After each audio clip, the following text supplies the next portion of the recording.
সকালবেলায় বাসার সবাই প্ল্যান করে আজকে তারা রেস্টুরেন্টে খেতে যাবে। সেজন্য আজকে তাহলে রাতের ডিনার আমরা বাইরে করব, কি বলো তোমরা? তাহলে তো ভালোই হয়, কিন্তু বড় চাচা কি রাজি হবে? ভাইয়াকে আমি রাজি করব। ঠিক আছে আব্বু। রাজীব চৌধুরী আসে শাহজাহান চৌধুরীর কাছে। ওনারা দুজন সম্পর্কে ভাই হয়। রাজীব চৌধুরী একমাত্র মেয়ে ঈশা চৌধুরী। রাজীব এসে শাহজাহান চৌধুরীকে বলে সবটা। হঠাৎ বাইরে যাওয়ার প্ল্যান? আসলে ভাইয়া ঈশা বলছিল বাইরে সবাই মিলে খাওয়ার জন্য, সেজন্য আমি আপনাকে কথাটা বলেছি। ঠিক আছে। সন্ধ্যের পরে ওনারা সবাই বেরিয়ে পড়ে। ওনাদের সাথে শাহজাহান চৌধুরী, সাথে ওনার স্ত্রী মিসেস পারুল আক্তার আছে। এর বাহিরে রাজীব চৌধুরীর সাথে ওনার স্ত্রী আর মেয়ে ঈশাও আছে। কিছুক্ষণ পরে ওনারা এখানকার একটা 5 স্টার হোটেলে আসে। এখানে ওরা একটা কেবিন বুক করে। পরিবারের সবাই সেখানে এসে বসে। এরপর ওনারা খাবার অর্ডার দেয়। ওয়েটার খাবার নিয়ে আসতেই যতক্ষণ সময় লাগতে থাকে ততক্ষণে ওনারা গল্প করতে থাকে। আপনাদের তো শাহজাহান চৌধুরীর ব্যাপারে কোনো কিছু বলাই হয়নি, তবে চিন্তা করবেন না, গল্পের সাথে থাকলে আপনারা ধীরে ধীরে সবটা জানতে পারবেন। একটু পরে ওয়েটার খাবার নিয়ে এসে সবাইকে দিতে থাকে। তখন একটু ভুল হয়ে সামান্য একটু পানি রাজীব চৌধুরী কোটের মধ্যে পড়ে যায়। এতে উনি অনেক রেগে যায়। তোমার সাহস হলো কি করে আমার কোটে এই সব ফেলে দেওয়ার? বিশ্বাস করুন স্যার, আমি ইচ্ছে করে করিনি। ইচ্ছে করে না থেকে থাকলে তাহলে কি নিজে নিজে পড়েছে? থাক না আব্বু, আমি সামান্য এই সব বিষয় এত রেগে কেন যাও বলো তো? এদের মতো লোককে যত প্রশ্রয় দিব এরা তত বেশি মাথায় উঠে। রাজীব, হচ্ছেটা কি? সামান্য একটু পানিই তো পড়েছে। ভাইয়া, এদের যদি এরকম অবস্থায় আমরা কিছু না বলি তাহলে এরা আরো অনেক কিছু করে বসবে। আরে থাক সেসব কথা। রাজীব চৌধুরী কে কিছু বলেনি। ওয়েটার খাবার দিয়ে বের হয়। খাবার শেষে ওনারা বিল দিয়ে বের হবে, তখন একটা ছেলের সাথে শাহজাহান চৌধুরীর একটু ধাক্কা লাগে। এতে রাজীব চৌধুরী তো অনেক রেগে ছেলেটাকে মারতে যাবে, তখনই কেউ একজন এসে হাতটা ধরে ফেলে। পুরাতন অভ্যাসটা আপনার গেল না তাহলে? মানে কি? তাছাড়া তোমার সাহস কি করে হলো আমার হাত এইভাবে ধরার? তুমি জানো আমি কে? আপনি কি জানেন আমি কে? কে তুই? বল তোর পরিচয়। গলা নিচু করে কথা বলেন। এটা আপনাদের অফিস বা বাসা নয় যেভাবে কথা বলবেন। তাছাড়া এটা আমার হোটেল। কি? এত বড় হোটেলের মালিক তুই? কেন, এত বড় হোটেল কি আমার থাকতে পারে না? তোর বয়স তো 30 হবে বলে তো মনে হচ্ছে না। সেসব আপনাকে ভাবতে হবে না, আপনি শুধু নিজের দিকটা ভাবেন। আব্বু চলো না এখান থেকে, এখানে এর সাথে কথা বলে কোনো কাজ নেই। ঈশা ওর বাবা মাকে নিয়ে তো বের হয়, কিন্তু শাহজাহান চৌধুরী আর ওনার স্ত্রী এখনো দাঁড়িয়ে আছে। ওনাদের দাঁড়িয়ে থাকার কারণ হয়তো ওনারা নিজেও জানে না, সেজন্য আপনাদের কিছু বলার আছে। তোমার চেহারা কার সাথে কিছুটা মিলে যাচ্ছে, সেজন্য আমি বোঝার চেষ্টা করতেছি। দেখুন, আপনাদের বুঝতে পারা পর্যন্ত আমি এখানে অপেক্ষা করতে পারবো না, চলি তাহলে। আকাশ চলে যায়, কিন্তু শাহজাহান ওখানে দাঁড়িয়ে আছে, ওনার সাথে স্ত্রী। কি হলো? চলো এখান থেকে। আমার কেমন জানি ওই ছেলেকে চেনা চেনা মনে হচ্ছে। কিভাবে চেনা চেনা লাগবে? সেটাই তো বুঝতেছি না, মনে হচ্ছে আমাদেরই ছেলে। আমাদের ছেলে কিভাবে হবে? ও কোথায় আছে, কি করতেছে তা তো আমরা জানি না। অনেক খুঁজেও ওকে যে বের করতে পারিনি। আচ্ছা চলো এখন এখান থেকে। ঠিক আছে চলো তাহলে। ওনারা যাওয়ার পরে আকাশ ওর কেবিনে এসে ভাবতে থাকে কিছু স্মৃতি, যা আজকে ওকে কষ্ট দিয়ে বেড়াচ্ছে। পরের দিন আকাশ যখন হোটেলে আসে তখনই ইরার কল আসে। কোথায় তুমি? আমি তো হোটেলে। বাসে আসতে পারবে? মাত্রই তো বাসা থেকে আসলাম। আব্বু হঠাৎই বলল তোমাকে আসার জন্য। কিন্তু কেন? আমি ঠিক জানি না। কলটা কেটে দিয়ে চলে আসে ইরাদের বাসায়। আসলে ইরা আকাশ একে অপরকে অনেক ভালোবাসে। মাঝে মাঝে আকাশ ইরাদের বাসায় আসে। তাছাড়া ইরার বাবা মাও রাজি আছে এই বিয়েতে। তাছাড়া কেনই বা রাজি হবে না বলুন? কারণ বর্তমানে আকাশের কাছে অনেক ডলার আছে, তার উপর একটা হোটেল আছে যার মূল্য $1,000,000 হবে। তবে এই পর্যন্ত আসতে আকাশকে অনেক কষ্ট করতে হয়েছে। তবে এই কষ্টের সময় ইরা আকাশের সঙ্গী হিসেবে ছিল। কিভাবে কি হলো তা আপনারা গল্পের সাথে থাকলে সবটা জানতে পারবেন। আপাতত গল্পের মান ধরে রাখার জন্য যা যা দরকার তা চলতে থাকুক। ইরার বাসায় আসার পরে। কতক্ষণ লাগবে আসতে? আরে আমি কি হেলিকপ্টার করে আসবো নাকি? এখন চলো বাবার কাছে। তোমার বাবা কি আমাদের বিয়ে পড়িয়ে দিবে? বিয়ে পড়াবে না, ভাইয়ের জন্য মেয়ে দেখতে যাব, সেই জন্য তোমাকেও নিয়ে যাব। এটা কেমন কথা? কি হয়েছে আকাশ? কই কিছু হয়নি তো। ইরার মুখে তো সবটা শুনলে। সবটা তো শুনলাম, কিন্তু আমি এসে কি করব? তুমি নিজেও তো এবারে জামাই হবে। তাছাড়া আমার ছেলের জন্য মেয়ে দেখতে যাব, সেখানে তোমার যাওয়াটা তো লাগবে।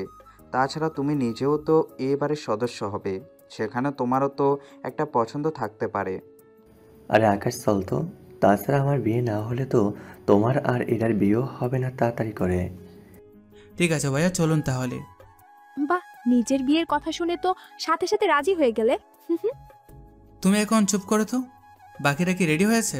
হুম, সবাই রেডি, চলো এখন। কিছুক্ষণ পরে গাড়ি নিয়ে বেরিয়ে পড়ে। ওনারা অনেকটা সময় পরে একটা বাড়ির সামনে এসে গাড়িটা থামে। তবে জায়গাটা আকাশের পরিচিত মনে হলেও বাড়িটা একদম অচেনা ছিল, সেজন্য ভালো করে দেখতে থাকে। তখনই কি দেখতেছো? জায়গাটা কেমন জানি আমার চেনা চেনা লাগছে। চেনা চেনা রাখতেই পারে, এখন চলো ভিতরে যাই। ওনাদের সাথে ভেতরে তো আসে, একা বসে থাকে।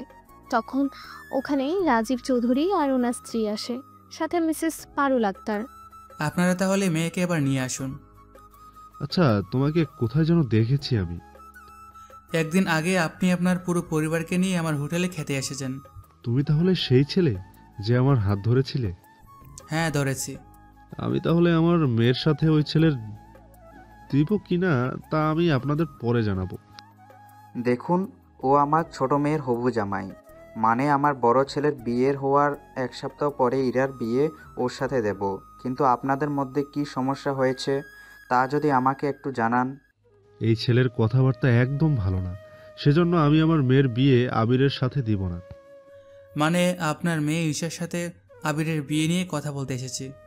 কেন, ওনারা কি তোমাকে কিছু বলেনি? মেয়ে দেখবে তা বলেছে, কিন্তু যদি জানতাম সেটা আপনার মেয়ে তাহলে তো আমি নিজেই কখনো আসতাম না। তাছাড়া আপনাদের মতো লোকের সাথে সম্পর্ক রাখার তো কোনো প্রশ্নই ওঠে না। তুমি কিন্তু ভুলে গেছো তুমি কার সামনে দাঁড়িয়ে কথা বলছো। আমি জানি বলি আপনার শরীরে হাত তুলিনি এখনো। তোমার সাহস তো কম না। তুমি জানো আমি তোমার কি ক্ষতি করতে পারি? আপনার তো কাজই এটা, অন্যের ক্ষতি করা ছাড়া আর কোনো কাজই তো নেই আপনার। মানে কি বলতে চাও? আপনাকে বলে লাভ নেই, এই যে আপনাকে বলছি। আমাকে বলছো? আপনাকেই বলছি। যত তাড়াতাড়ি পারেন এই লোকটাকে আপনার এই বাড়ি থেকে বের করে দিন, নয়তো দেখবেন আপনার ছেলেকে যেমন এই বাড়ি থেকে বের করে দিয়েছে তেমনি আপনার এই সম্পত্তির জন্য আপনাদের বের করে দিতেও বেশি সময় উনি লাগাবেন না। আকাশের এমন কথায় বাকিরা তো অনেক বেশি অবাক হয়, কেননা এরকম একটা কথা বলবে তা বাকি কেউ কোনোভাবে বুঝতে পারেনি। সেজন্য ওনারা কিছু বলার আগেই এরা চলে এখান থেকে। তোমার ভাইয়ের জন্য এনার মেয়ের থেকে অনেক ভালো মেয়ে পাবে। যদি এনার মেয়েকে বিয়ে করেছো তাহলে দেখবে তোমার সংসার আর ভালো থাকবে না। এক প্রকার জোর করে আকাশ ওনাদের নিয়ে বেরিয়ে আসতে যাবে। তখনই তোদের সবাইকে আমি দেখে নেব। দেখবো তো আমি তোদের কিভাবে তোদের এই বাসা থেকে বের করা যায় তা আমি দেখব। এদিকে শাহজাহান চৌধুরী স্ত্রীর কোনো কথা না বলে কান্না করতে থাকে, কেননা ওনার ছেলের কথা মনে পড়ে যায়। সেজন্য না চাইতেও কান্না করে দেয়। ওনার চোখে পানি আসাতে ওনার কাছে এসে চোখের পানি মুছে দেয়। চিন্তা করবেন না, আপনাকে আর চোখের পানি ফেলতে হবে না। আমি অনেক তাড়াতাড়ি আপনার চোখের পানি ঝরতে দিব না। কথাগুলো বলে বাকিদের নিয়ে চলে আসে বাসায়। আজকে আকাশের এইরকম কথায় ওনারা তো বুঝতেই পারছে না কোনো কিছু। বাসায় আসার পরে আকাশ, তুমি এটা কি করলে? কোনটা? অনেক সুন্দর ছিল মেয়েটা, তার উপর অনেক বড় ঘরের মেয়ে। শুধু ঘর বড় হলে হয় না, মানুষটাও বড় হতে হয়। তুমি কি ওনাদের আগে থেকেই চিনো? আমি ওনাদের অনেক ভালো করে চিনি। আর যার সাথে আবিরের বিয়ে করাতে চাচ্ছেন ওই মেয়ে তো আরও বেশি সাংঘাতিক। তুমি কি ওই মেয়েকেও চিনো? চিনি। কিভাবে চিনো? আকাশ কিছু বলার আগে চলুন ওই বাসায় কি হচ্ছে তা জেনে আসি। এদিকে ঈশা তো মুখ গোমড়া করে বসে আছে, কেননা ঈশা আর আবিরের বিয়ে প্রায় হয়ে যাওয়ার অবস্থায় ছিল। ঈশা, তুই চিন্তা করিস না, আমি তোর জন্য এর থেকেও ভালো পাত্র এনে দেব। কিন্তু আপু, এই ছেলে আমাদের এত খারাপ খারাপ কথা কেন বললো? সেটা তো আমিও জানি না, তবে মনে হচ্ছে ওই রাতে হোটেলে আমরা যা করেছি প্রতিশোধ নেওয়ার জন্য এরকমটা করেছে। আমারও তাই মনে হয়। আমি কি আবিরের সাথে কথা বলে দেখব? ঠিক আছে, কথা বলে দেখ। এইদিকে আকাশ কিছু বলতে যাবে তখনই আবিরের ফোনে কল আসে। আবির কোনো কিছু না বলে আকাশকে জানায় ঈশা যে কল করেছিল। একটা কাজ করো, ফোন লাউড স্পিকারে দাও। আবির তাই করলো, তারপর কথা বলতে থাকে। কথা বলার একটা পর্যায়ে আচ্ছা ঈশা, তোমার 15 বছর আগের কথা মনে আছে কি? আবির, তোমার কণ্ঠ হঠাৎ চেঞ্জ হয়ে গেল কেন? এটা আমি না, আকাশ তোমাকে প্রশ্নটা করেছে। ও আচ্ছা, তাছাড়া ভাইয়া 15 বছর আগে কোন কথাটা? যে কথাটা লুকানোর জন্য কাউকে তোমরা বাসা থেকে বের করে দিয়েছো। আমি ঠিক বুঝতে পারলাম না। তাহলে শোনো, স্কুল লাইফে একটা ছেলে তোমাকে কিস করেছিল ওয়াশরুমের ভিতরে, মনে আছে কি? কথাটা শুনে ঈশা যতটা না অবাক হয়, আবির আর ওর পরিবারের সবাই আরো বেশি অবাক হয়। কেননা এরকম প্রশ্ন কেউ করে বসবে তা ওনারা ভাবতেও পারেনি। সেজন্য আকাশ, এসব কি ধরনের প্রশ্ন? ইরা, তুমি চুপ করে বসো, আমাকে কথা বলতে দাও। ঠিক আছে, বলো। আমার কথার উত্তর দিন মিস ঈশা। দেখুন, আমার কোনো কিছু মনেই নেই।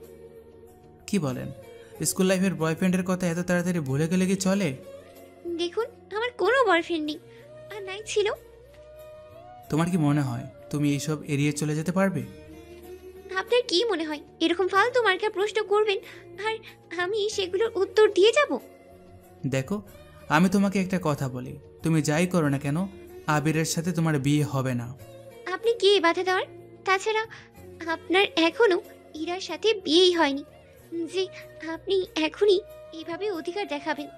আমিও দেখব আপনি কি করে আবিরকে বিয়ে করেন মিস ঈশা চৌধুরী। কথাগুলো বলে কলটা তো কেটে দেয়। কিছুক্ষণ চুপ করে থাকার পরে একে একে সবাই প্রশ্ন করেই চলেছে আকাশকে। আচ্ছা আকাশ, তুমি তো আমার ছোট বোনের হবু হাজবেন্ডও হও।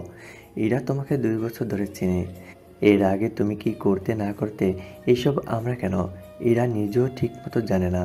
তাছাড়া আমরা কখনো জানতে চাইনি, শুধু এতটুকু চেয়েছি আমার বোনটা সুস্থ থাকুক আর ভালো থাকুক। কিন্তু আমি একটা কথা না বলে পাচ্ছি না। কি কথা? তোমার কথা শুনে মনে হচ্ছে তুমি ওদের অনেক ভালো করে চেনো। আমার থেকে ভালো ওনাদের আর কে চেনে? ব্যাপারটা একটু ভেঙে বলবে কি? ব্যাপার তো অনেক কিছু আছে। যা কিছু থাকুক না কেন আকাশ, তুমি বলো সবটা। কেন এই বিষয়ে তোমার আপত্তি? আকাশ, আমারও সেম প্রশ্ন। দেখো, তুমি এতক্ষণ যা যা বলেছ সে সবটা শুনে আমি এটুকু শিওর তুমি ওদের অনেক ভালোভাবে চেনো। সেজন্য ওদের কিভাবে চেনো তা একটু বলো আমাদের। ওনাদের সাথে আমার অতীত জড়িয়ে আছে। অতীত বলতে কি রকম অতীত? আছে অতীত, যে অতীত অনেক সুন্দর আর ভয়ঙ্কর ছিল। আমি ঠিক বুঝলাম না। আকাশ, তুমি একটু আমাদের পুরো ব্যাপারটা ভেঙে বলো। এভাবে বললে আমরা ঠিকমতো কোনো কিছু বুঝতে পারবো না। যদি সবটা আপনাদের জানতে হয় তাহলে 15 বছর আগেই ফিরে যেতে হবে। দরকার হলে পিছনে যাব, তাও আমরা পুরো কাহিনী শুনে তারপর এখান থেকে উঠবো। তুমি তাহলে বলো। 15 বছর আগে সকালবেলা ঘুম থেকে উঠানোর জন্য আকাশের মা মিসেস পারুল আক্তার আসে আকাশের রুমে। উনি এসে আকাশকে ঘুম থেকে ওঠায়। আকাশ, আকাশ, এই আকাশ, বলো আব্বু। ঘুম থেকে ওঠ তাড়াতাড়ি, তোকে স্কুলে যেতে হবে তো। আম্মু পরে যায় স্কুলে। না বাবা, তোমাকে এখনই উঠতে হবে। ঈশা তো এতক্ষণে উঠে গেছে। ওই ড্যানিরা এত তাড়াতাড়ি উঠে গেল? আসতে বল, ও যদি শুনতে পায় তাহলে তো তোকে এসে মারামারি শুরু করে দিবে। আম্মু তুমি আব্বুকে বলে ওদের এই বাসা থেকে বের করে দিতে পারো না? আসতে বল, তোর চাচা শুনতে পারলে কেরেঙ্কারি করে ফেলবে। আচ্ছা, উঠতেছি। এইদিকে আকাশের মা নিচে চলে আসে। ততক্ষণে আকাশ গোসল করে রেডি হয়ে নিচে নেমে আসে, তারপর নাস্তা করতে বসে। তখন ওদের মধ্যে আবারও ঝগড়া শুরু হয়। বড় আম্মু, তুমি জানো আকাশ ভাইয়া ক্লাসে একটুও পড়া পারেই না। ওই তুই চুপ করবি? দেখেছো আম্মু, তোমার ছেলে আমাকে ধমকাচ্ছে।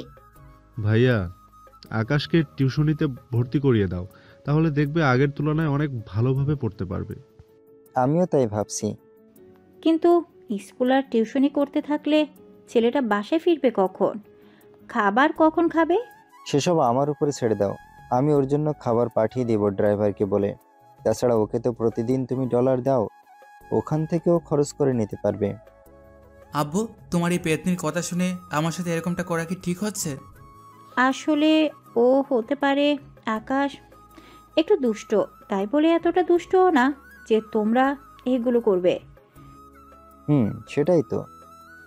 কিন্তু এতটা ভালো করতে এসে ছেলে কখন বাসায় ফিরবে সেটার কোনো ঠিক নেই। এরকম ভালো আমার দরকার নেই। দরকার হলে তুমি ওর জন্য এখানে টিউশনি ব্যবস্থা করো, ওকে বাসায় এসে পড়িয়ে যাবে। সেটাও মন্দ হয় না, তাহলে ঈশাও একসাথে পড়ে নিতে পারবে। ঠিক আছে, আজকের মতো তোমরা দুজনে স্কুলে যাও, আমি এই ব্যাপারটা দেখতেছি। ঠিক আছে ভাইয়া, আমি ওদের নিয়ে স্কুলে যাচ্ছি। ওদের নামিয়ে দিয়ে আমি অফিসে যাব। অফিস এসে ফাইল নিয়ে কাজ শুরু করে দাও, আমি কিছুক্ষণ পরে আসতেছি। ঠিক আছে ভাইয়া। রাজীব ওনার মেয়ে আর আকাশকে নিয়ে বেরিয়ে পড়ে স্কুলে। স্কুলে ওদের নামিয়ে দিয়ে উনি চলে যায়। ওরা দুজনে স্কুলের ভেতর আসে। রুমে এসে ওরা বেঞ্চে বসতে যাবে, তখন আকাশ ঈশার চুলের মুঠি ধরে টান দেয়। তুই আমার চুল ধরে টান দিলি কেন? তুই আমার নামে আব্বুর কাছে নালিশ কেন করলি? করেছি, বেশ করেছি, দরকার পড়লে আবারও করব। তাহলে আমিও তোর চুল এভাবে টেনে ছিঁড়ে ফেলবো। আমি কিন্তু বড় আব্বুকে সবটা বলে দিব। আমি কি ভয় পাই নাকি? কতটা যে সাহসী তা তো আমি দেখলামই। তুই ক্লাসের কথা বাইরে কেন বলিস? বলেছি, বেশ করেছি। তুই মেয়েদের সাথে ইটিস পিটিস করবি আর পড়াশোনা করবি না, তা কি করে হয় বল? তোর বয়স কত? তোর থেকে 2 বছরের ছোট আমি। এবার তুই নিজেই হিসেব করে নে। এই অল্প বয়সে এত পেকে গেছিস তুই? সবাই তো অল্প বয়সেই ফাঁকি। এখন কথা অফ করে চুপচাপ ক্লাসে এসে বস। সেটাই তো করব। তুই কিন্তু আমার পিছনেই লাগবি না, বলে দিলাম। ঠিক আছে, লাগবো না, তবে একটা কথা তুই কিন্তু মাথায় রাখবি। কি কথা? কিছু না। এদের মধ্যে সারাক্ষণ এভাবে ঝগড়া হতে থাকে।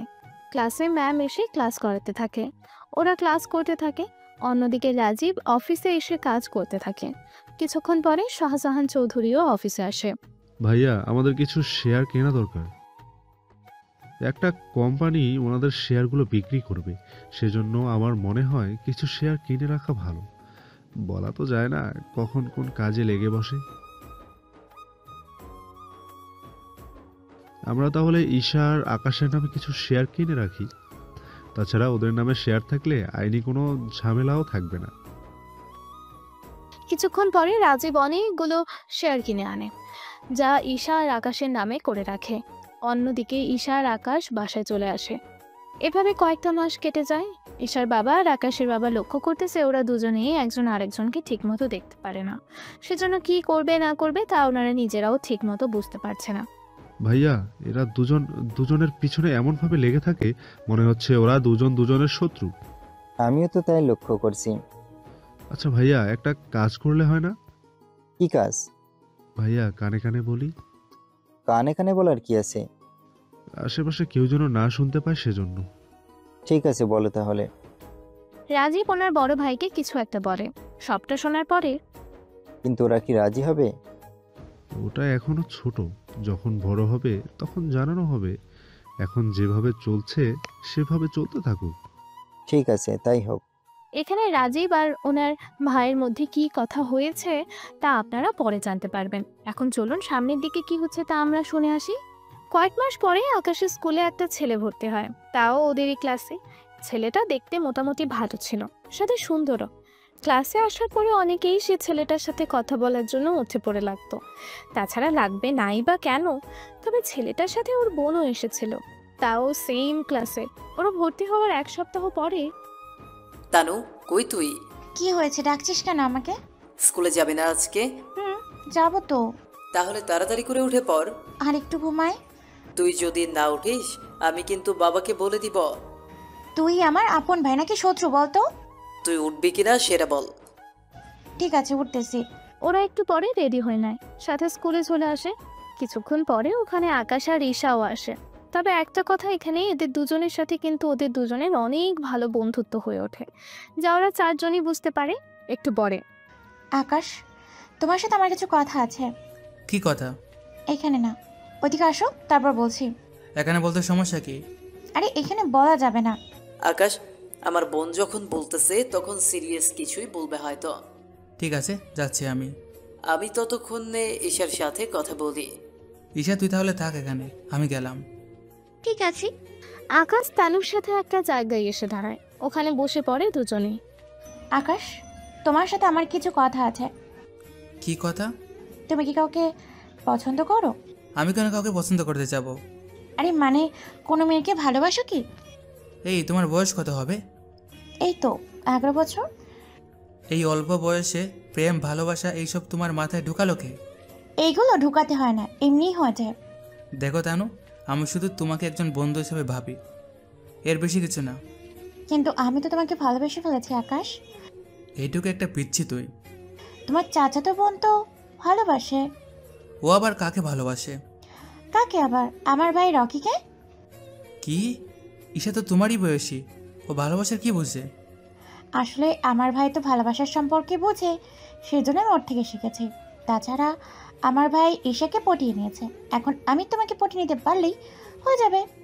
আমি কি ঈশার মতো গাতা নাকি যে তোর কথা এরকমটা করব? বুঝলাম না, আমি কি দেখতে খারাপ যে আমার সাথে প্রেম করা যাবে না? যে মেয়ে এরকম একটা বয়সে প্রেম নিয়ে এতটা সিরিয়াস হতে পারে, সেই মেয়ের সামনের দিকে কি কি করতে পারে তা ভাবতেও অবাক হচ্ছে। দেখো তানু, তুই যা ভাবছিস তা কিন্তু কোনোটাই হবে না।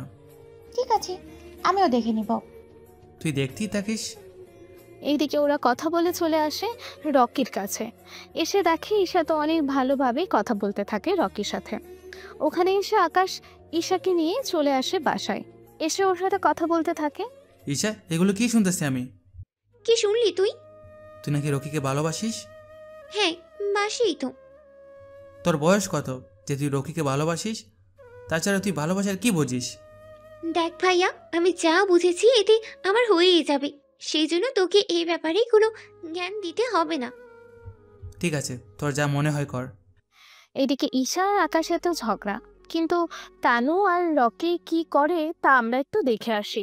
ভাইয়া, আকাশ তোমাকে ভালোবাসবে না বলতেছে। তুই কোনো চিন্তা করিস না, আমি একটা ব্যবস্থা কিন্তু অবশ্যই করতেছি। কি ব্যবস্থা? তার জন্য আমাদের নেটে দেখতে হবে। ও যদি রাজি নাও হয় তাও কিভাবে ওকে রাজি করানো যায় সেটাই আমরা এখন দেখতে থাকব। তাহলে একসাথে দেখি, এতে আমারও কিছু জানা হবে। ঠিক আছে, চল তাহলে। ওরা দুই ভাই বোন নেটে দেখতে থাকে। তখন ওদের মাথায় একটা বুদ্ধি আসে। এটা তাহলে কথা যায়। কিন্তু তার জন্য তো ঈশাকে রাজি করাতে হবে। এসেকে যদি আমি বলি ওর রাজি হয়ে যাবে। তাহলে তো ভালোই, ওকে তাহলে কাল স্কুলে আসার সময় সবটা বলে দিব। ঠিক আছে।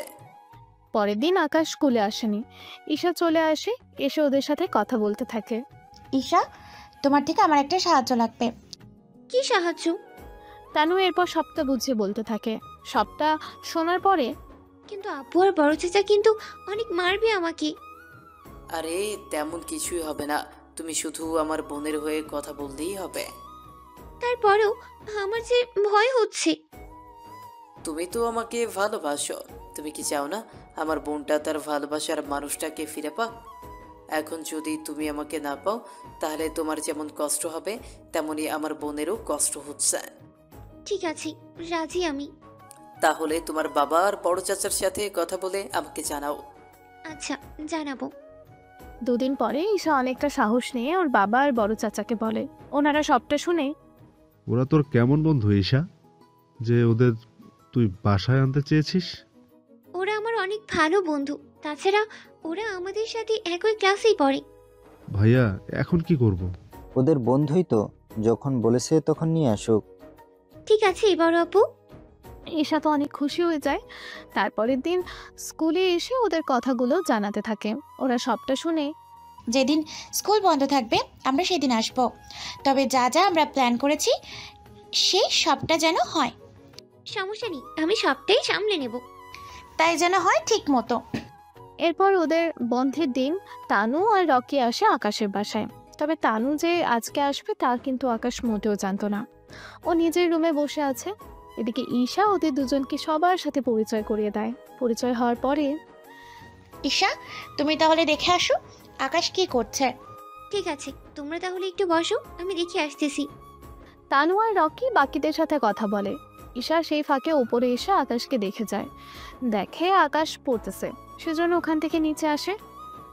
বাবা, আমি ওদের রুমে নিয়ে যাই। ঠিক আছে, যাও তাহলে। ওদের নিয়ে রুমে আসে। এসে ওরা আরো কিছু প্ল্যান করতে থাকে। এরপর ঈশা আসে আকাশের কাছে। কি রে, কি পড়ছিস? দেখছিস না বই পড়তেছি? তা তুই হঠাৎ এত সেজেছিস কেন? বাসায় কিছু গেস্ট এসেছিল। বাসায় গেস্ট এসেছিল, অথচ আমি কোনো কিছু জানি না? আমার রুমে আয়, তাহলেই দেখতে পারবি। ঠিক আছে, চল তাহলে। আকাশ রুমে এসে দেখে তানু বসে আছে। সেজন্য আকাশ বেশি অবাক হয়। সেজন্য ভেতরে না এসে বের হতে যাবে, তখনই ঈশা বাইরে থেকে দরজা বন্ধ করে দেয়। এতে আকাশ বের হতে পারছে না। ততক্ষণে তানু বিছানা থেকে উঠে ভেতরের থেকে দরজা লাগিয়ে দেয়। এইসব কি হচ্ছে তানু? তোমাকে আমার করে নেওয়ার ব্যবস্থা করছি। আমি ঠিক বুঝলাম না। আমি এখন আমার জামার কিছুটা ছিঁড়বো, তারপর চিৎকার করব। এটা করে তোমার বাবা মা চাচা এনারা এসে পড়বে। তাছাড়া ঈশা তো আছেই আমাকে সাহায্য করার জন্য। মানে ঈশার প্ল্যান আছে এখানে? আছে। তুমি যদি আপোষে রাজি হয়ে যাও তাহলে কোনো কিছুই আর সহ্য করতে হবে না। যদি রাজি না হও তাহলে এই অপমান তোমাকে সহ্য করে যেতে হবে। ঠিক আছে, আমি তোমার সাথে রিলেশন করব। তাহলে এই কাগজে একটা সাইন করো। কিসের কাগজ এটা? তোমার আর আমার বিয়ের কাবিননামা। এক কথায় আমাদের যখন 18 বছর হবে তখনই আমরা স্বামী স্ত্রী হব। এতটুকু একটা মেয়ে, তুমি এসবের কি বোঝো? আমি অনেক কিছুই বুঝি, যা তোমাকে বুঝতে হবে না। যদি রাজি থাকো তাহলে হ্যাঁ বলো, নয়তো আমি চিৎকার করলাম। তোমার এই প্রস্তাবে আমি কখনো রাজি হব না। তাহলে তো তোমাকে অনেকটা কষ্ট সহ্য করতে হবে। এই বলে তানু ওর জামা ছেড়ে নেয়। তারপর চিৎকার করতে থাকে। চিৎকার শব্দ শুনে বাকিরা তো চলে আসে। তখন তানু দরজা খুলে দেয়, সাথে কান্না করতে থাকে। তানুর এইরকম অবস্থা দেখে বাকিদের তো বুঝতে বাকি রইল না এখানে কি হচ্ছিল এতক্ষণ ধরে। সেজন্য আকাশের বাবা এসে আকাশকে কয়েকটা থাপ্পড় দেয়। তোকে আমি এই শিক্ষা দিয়েছি? বিশ্বাস করো আব্বু, আমি ওর সাথে কিছুই করিনি। এত কিছু দেখার পরেও কিভাবে বিশ্বাস করব? ভাইয়া, আমার মনে হয় ঈশার বাবা আমার সাথে কথা বলে সবটা ঠিক করে নেওয়ার দরকার। আচ্ছা ঈশা, তুমি কি চাও? আঙ্কেল, আকাশ যেহেতু আমার বোনের সর্বনাশ করতে চেয়েছিল, সেই জন্য আমি চাই আপনি ওদের বিয়ের ব্যবস্থা করুন। কিন্তু তোমাদের তো ঠিক মতো বয়সও হয়নি। তাহলে পারিবারিকভাবেই ওদের বিয়ের কাগজপত্র ঠিক করে রাখি। যখন ওদের বয়স হবে তখন না হয় সবটা ঠিক করে নিব। বাহ, সব কিছু দেখি আগে থেকে ঠিক করে রাখা। ভাইয়া চুপ কর তো। একে তোর ওর সর্বনাশ করতে চেয়েছিস, তার উপর এখন আবার এগুলো বলছিস? দেখো, তোমরা যাই করো না কেন, আমি ওই মেয়েকে বিয়ে করার তো দূরের কথা, ওর মুখটাও দেখতে চাই না। ভাইয়া, এখন তাহলে কি করবেন? আকাশ, তুমি যদি ওকে বিয়ে না করতে চাও তোমাকে আমার এই সম্পত্তি থেকে বের তো করে দেবো, ওর সাথে এই বাড়ি থেকেও। তোমাদের যা খুশি তাই করো, আমার এতে কোনো কিছু যায় আসে না। কথাটা বলে বের হতে যাবে, তখন রকি ঈশাকে ইশারা কিছু করতে বলে। ঈশা তাই করে। আকাশকে থামানোর চেষ্টা তো করে, কিন্তু ততক্ষণে আকাশ পেছনে ফিরে তাকাতেই সেটা উল্টো ঈশার শরীরে আঘাত করে, যা রাজীব দেখতে পায়। তবে এতে যে আকাশের কোনো দোষ নেই সেটা বুঝতে পারেনি। ঈশার এমন অবস্থা দেখে ওনারা ঈশাকে নিয়ে হসপিটালে চলে আসে। ডক্টর পেটের এখানে ড্রেসিং করিয়ে দেয়। এদিকে রাজীব ওনার বড় ভাইকে বলে, ভাইয়া, আকাশ এরকম কেন করলো? আমার মেয়েটাকে কেন মারতে চাইলো? আমি ওকে পুলিশে দেব। কি বলছেন ভাইয়া? এটা করা কি ঠিক হবে? ও বাইরে থাকলে আরো বেশি সমস্যার কারণ হয়ে দাঁড়াবে। যা আপনি ভালো বুঝেন। ওই সময় আকাশের বাবা পুলিশে কল দিয়ে এনে আকাশকে ওনাদের হাতে তুলে দেয়। এদিকে আকাশের মা তো কান্না করেই চলেছে। তাও শাহজাহান চৌধুরী ওনার স্ত্রীকে আকাশের সাথে দেখা করতে দেয়নি। এদিকে কেস আদালতে যায় আর আকাশ ছোট হওয়ায় ওকে 3 বছরের জেল দেয়। তবে আশ্চর্য কথা হলো আকাশের সাথে ওর পরিবারের কেউ একটি বারের জন্য যোগাযোগ করেনি। অন্যদিকে ভাইয়া কি চাইলাম আর কি হলো? আমি চেয়েছিলাম ঈশাকে দিয়ে আকাশকে আটকাবো, কিন্তু কি চাইলাম আর কি হলো? আমি তো নিজেও বুঝতে পারিনি, শুধু শুধু আমি আকাশকে হারালাম। চিন্তা করিস না, একটা সময় দেখবে আকাশের থেকেও অনেক ভালো ছেলে তুই পাবি। আচ্ছা, তুই ঈশার সাথে দেখা করেছিস? কল তো করেছিলাম, বলেছে 2 দিন পরে স্কুলে আসবে। ও আচ্ছা, ভালো তো তাহলে। 2 দিন পরে ঈশা তো স্কুলে আসে। এরপর ওদের মধ্যে আগের মতো কথাবার্তা চলতে থাকে। অন্যদিকে আকাশ তো জেলে। এভাবে 1 বছর কেটে যায়। এখনো আকাশের পরিবার ওর খোঁজ খবর ঠিক মতো রাখেনি। কিছুদিন পরে ঈশা আর রকির মধ্যে ঝামেলা শুরু হয়। এতে ওরা দুজন আলাদা হয়ে যায়। তখন আকাশের জেল খাটে প্রায় 1.5 বছর। রকির সাথে ঈশা ছাড়াছাড়ি হয়ে যাওয়ার পরে ঈশা তো অনেক ভেঙে পড়ে। তখন কি হয়েছে ঈশা? তুই এত চিন্তিত কেন? এমনিতেই তেমন কিছু হয় নাই। আচ্ছা আব্বু, আকাশকে কি চাইলেই ছাড়িয়ে আনা কি সম্ভব? হঠাৎ এতগুলো বছর পরে তোর মনে এরকম প্রশ্ন জাগলো কেন? তুমি আগে বলো, তারপর আমি ব্যাপারটা বলতেছি।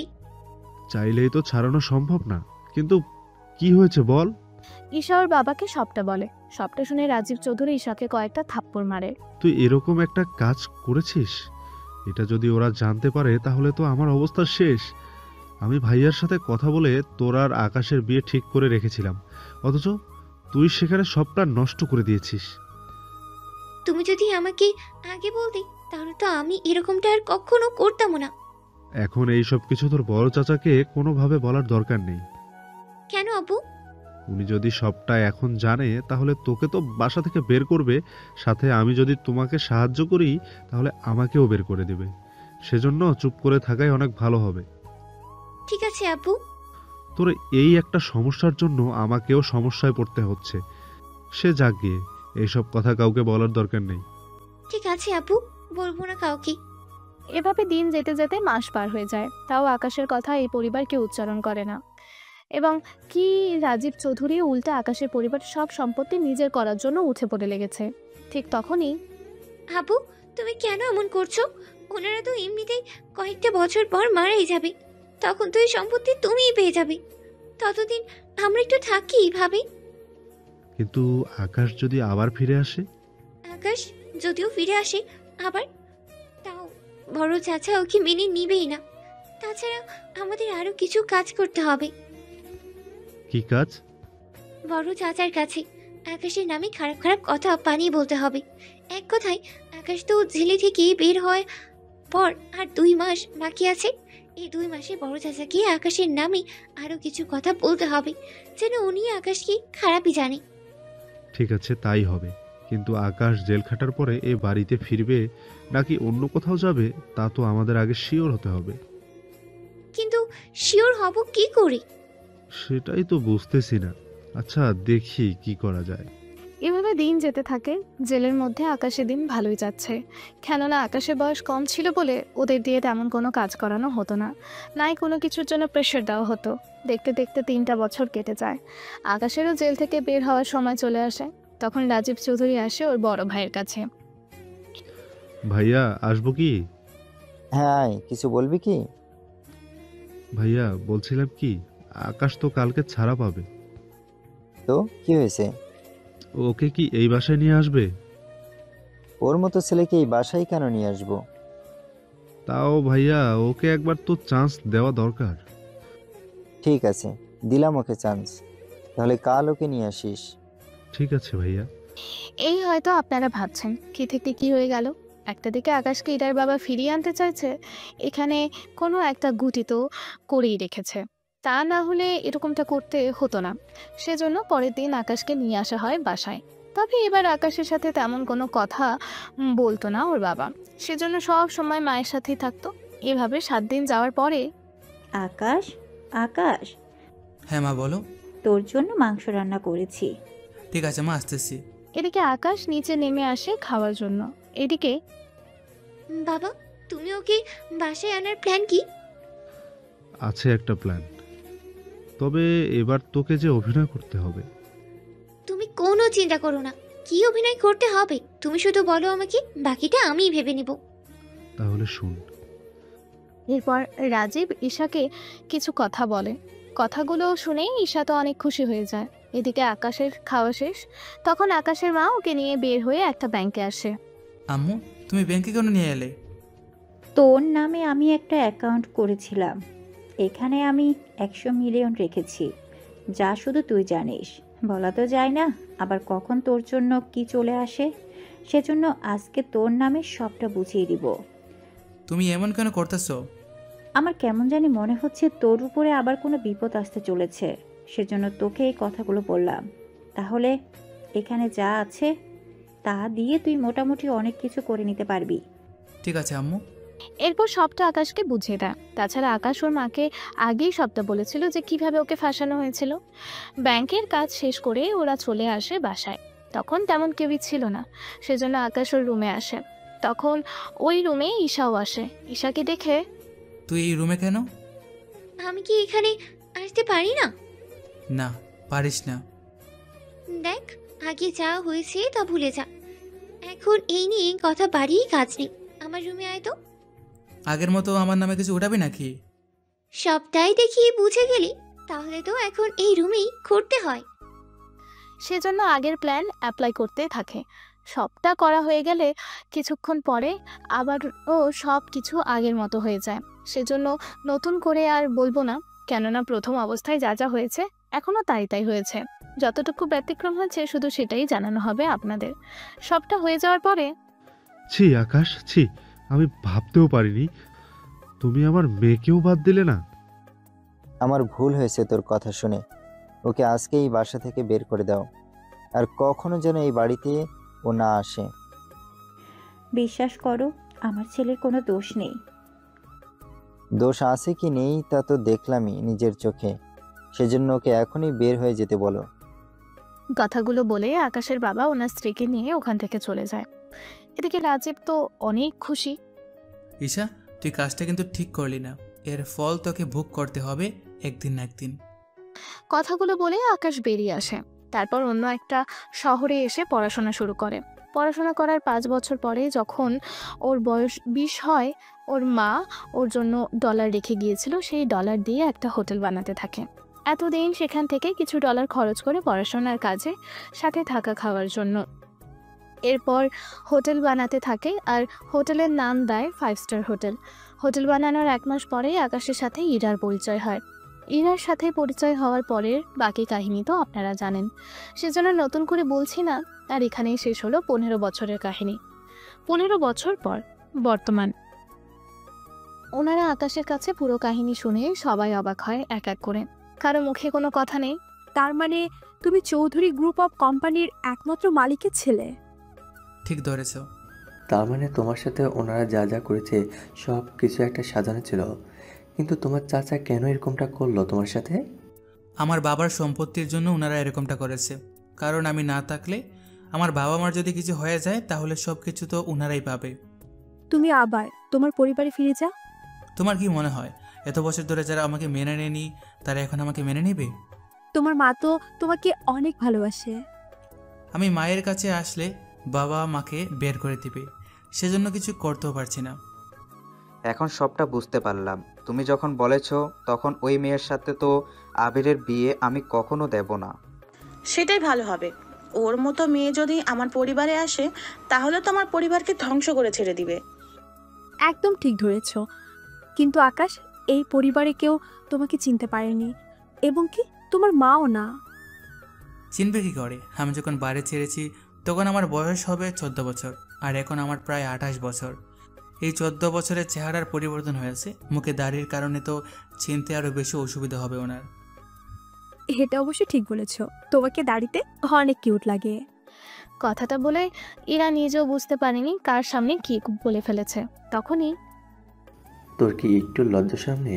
বড়দের সামনে কি বলছিস সেগুলো? আসলে আমি ভুলেই গিয়েছিলাম। কিন্তু মা, এখন আমি কি করব? ঈশার সাথে তো তোমরা আগেই কথা বলেছ, তাছাড়া 15 দিনের মতো আমরাও কথা বলেছি, দেখাও করেছি। এখন কি করব আমি? দেখো আবির, লাইফটা তোমার। আমার সাথে যা যা হয়েছে সব কিছুই আমি তোমাকে বলেছি। এখন তুমি যদি বিয়ে করতে চাও সেটা তোমার ইচ্ছা। তোমার মুখে এত কিছু শোনার পরে আমার তো মনেই হয় না এই মেয়েকে বিয়ে করা আবিরের ঠিক হবে। আমারও তাই মনে হয়। আবির, তুই এখন কি করবি একটু ভেবে দেখ। আব্বু, আমি তো বুঝতেছি না কি করব। আমার মনে হয় ঈশাকে তোমার ভুলে যাওয়াই ভালো হবে। এদিকে এরা কথা বলতেছে, তখনই কই থেকে ঈশা ওখানে চলে আসে। ওকে দেখে বাকিরা কিছুটা অবাক হয়। এ কি ঈশা, তুমি এখানে? আমি জানতে এসেছি তুমি আমাকে বিয়ে করবে কিনা। তোমাকে আমি বিয়ে করব না। কিন্তু কেন? ওই বাসায় কি তুমি সবটা শুনতে পারোনি? কেন তোমাকে বিয়ে করব না? একটা বাইরের লোক এসে তোমাদের বললো, আর তোমরা সেই কথা বিশ্বাস করে নিলে। ঈশা, মুখ সামলে কথা বলো। আপু, আপনাদের তো এখনো বিয়েই হয়নি, তার মধ্যেই উনি এত কিছু নিয়ে কথা বলা শেষ। যদি বিয়ে হতো, না জানি কী করতো। দেখো ঈশা, তুমি বয়সে আমার ছোট হবে না বড় হবে তা আমি জানি না, তবে আকাশ যখন বলেছে তখন তোমার সাথে আমার ভাইয়ের বিয়ে তো কখনোই হবে না। দেখুন আপু, ওনার একটা হোটেল আছে, যে হোটেলে আমার পরিবার এসেছিল খাবার জন্য। আমি শিওর ওই রাতেই ওনার এইখানে আমাদের সাথে ওনার কথা কাটাকাটি হয়। এর জন্যই উনি প্রতিশোধ নেওয়ার জন্য এরকমটা করতেছে। তা আপনারা কেন বুঝতেছেন না? তোমার কি মনে হয় আকাশ প্রতিশোধ নেওয়ার জন্য এরকমটা করেছে? অবশ্যই তাই মনে হয় আমার। আচ্ছা ঈশা, রকি নামে কাউকে চিনো? আচমকা রকি নামটা শুনে ঈশা তো চমকে ওঠে, যা আবির থেকে শুরু করে বাকি সবাই ঠিকই খেয়াল করে। ওনারা তখনই সবটা বুঝে যায়। আমি এই নামে কাউকে চিনি না। তাহলে ওর একটা বোনও আছে, নাম তানু। এবার কি মনে পড়ে? আমি বুঝলাম না আপু, আপনি ওদের পরিচয় আমাকে কেন বলছেন? সে অনেক কারণ। আমার মনে হয় তোমার এখান থেকে চলে যাওয়া ভালো হবে। আপু এরকমটা করবেন না আমার সাথে, আমি যে আবিরকে ভালোবেসে ফেলেছি। তোমার ভিতরে আগে যেরকম লোভ হিংসা ছিল, এখনও ঠিক তেমনই আছে। আপনি আমাকে চিনেন কি করে? কারণ ও তোমার। এরা থাক সেসব কথা। আচ্ছা, আমাকে এখন যেতে হবে হোটেলে। তোমরা তাহলে কথা বলে নাও নিজেদের মধ্যে। ঠিক আছে, সাবধানে যেও। আকাশ তো চলে যায়, তখন ওরা কথা বলতে থাকে। অনেকক্ষণ কথা বলার পরেও আবিরের পরিবারের কেউই রাজি হচ্ছে না। সেজন্য ঈশা ওখান থেকে বের হয়ে চলে আসে ওর বাসায়। ঈশার মুখে অনেক রাগ ছিল, যা ওর বাবা ঠিকই বুঝতে পারে। ওরা কি রাজি হয়নি? আপু ওদের আমি ঠিকই রাজি করিয়ে ফেলেছি, কিন্তু ইরার সাথে যার বিয়ে হওয়ার কথা ছিল। মানে যে ছেলেটার সাথে আমার এখানে ঝগড়া হয়েছে, তুই কি সে ছেলের কথা বলছিস? হ্যাঁ বাবা, ওই ছেলের কথা বলছি আমি। তুই কোনো চিন্তা করিস না, ওই ছেলেকে আমি এমন শিক্ষা দেব যে এই জন্মে আর আমার সাথে পাঙ্গা নিতে আসবে না। ঠিক আছে আব্বু, তাই করিও। এদের কথার মাঝে আকাশের বাবা মা তখন চলে আসে। রাজীব, কার সাথে আবার কি হলো? ভাইয়া, ঈশাকে যে পাত্রপক্ষ দেখতে আসার কথা ছিল, ওরা এই বিয়েতে মানা করে দিয়েছে। কি বলিস? আমাকে আগে কেন বলিসনি? তুমি তো ছিলে না, তাছাড়া ভাবি তো সবই জানে। এখন ওরা রাজি না হলে ঈশার জন্য অন্যদিকে ছেলের খোঁজ করতে থাক। ঠিক আছে ভাইয়া। এদিকে আকাশ ওর হোটেলের সবটা দেখাশোনা করতে থাকে। দুদিন পরে আকাশ যখন বাসায় ফিরছিল, তখন কিছু লোক আসে ওর সামনে। ওরা রাস্তায় গাড়ি রেখে আকাশের গাড়িটা দাঁড় করায়। কি ব্যাপার, রাস্তা কেন বন্ধ করলে? রাস্তা কেন বন্ধ করেছি তা বলার জন্যই তো এসেছি আমরা। তাহলে বলো, আমি শুনতেছি। আরে গাড়ি থেকে না নামলে বলবো কি করে? তোদের কি মনে হয় আমি বোকা, কিছুই বুঝি না? তাহলে বল তো আমরা এখানে কেন এসেছি? তোরা এসেছিস রাজীবের কথায় আমাকে মারার জন্য। তবে জানে মারতে বলেনি, শুধু বলেছে আমার হাত পা ভেঙে যেন কয়েকটা মাস আমি হসপিটালে পড়ে থাকি। কি ঠিক বলছি তো? বাহ, তুই তো দেখি সব কিছু একদম পারফেক্ট ভাবে বলে দিয়েছিস। তার বলতে, এখন চল, তোরা তো 6 জন আছিস। অনেক দিন হলো মারামারি করি না, তোদের দিয়ে আজকে সেটাও পূরণ হয়ে যাবে। ওই তোরা দাঁড়িয়ে না থেকে মার শালাকে। ওর সাথে থাকা বাকি লোকগুলো আসে মারার জন্য। ওদের মেরে মাটিতে তো শুইয়ে দেয়। ওদের সাথে দুটা লোক ছিল। ওদের মারতে একটু সমস্যা হচ্ছিল, কেননা ওরা দেখতেই ওই রকম বডি ছিল। একটা সময়ে ওদের সাথে হাড় পেরে ওঠে না, সেজন্য কিছুক্ষণ মার খায়। তারপরে ওখানে পুলিশের গাড়ি আসে, সেজন্য ওরা ওখান থেকে পালিয়ে যায়। আর পুলিশ আকাশকে নিয়ে হসপিটালে আসে।